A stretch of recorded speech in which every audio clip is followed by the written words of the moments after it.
trying to show why the energy stored in a spring is not linear, as in Hooke's law, which is about the weight and displacement.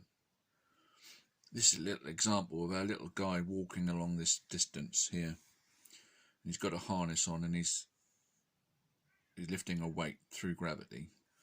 Now, as he starts walking along this distance, the force required is constant.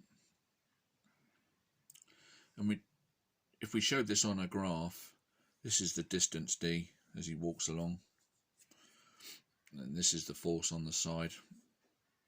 There's 10 pounds of force required to start, because this is a 10-pound weight.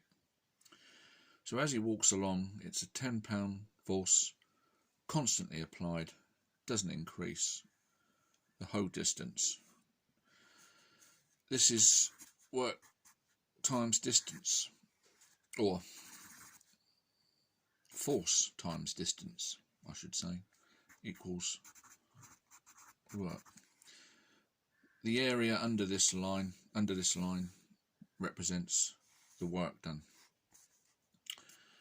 It's a constant force. Now the difference with, if he's going to, our little man now, where has he gone?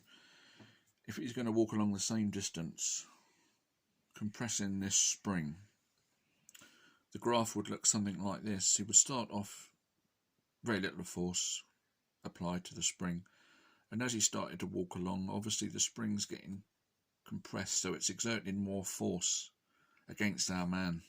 He's having to do more work to compress the spring as he moves along, or apply more force. So on this axis is the force. So the line is going up at this sort of angle. And then you would say that the work done is underneath this line.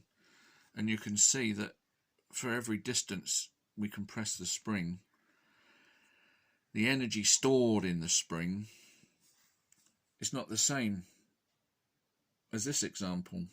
Every distance we move along, the energy stored in the spring increases in a linear way, because he's lifting a weight through gravity. But by compressing the spring, every distance our man moves along, he's storing more and more energy, because the force required is increasing as he compresses the spring.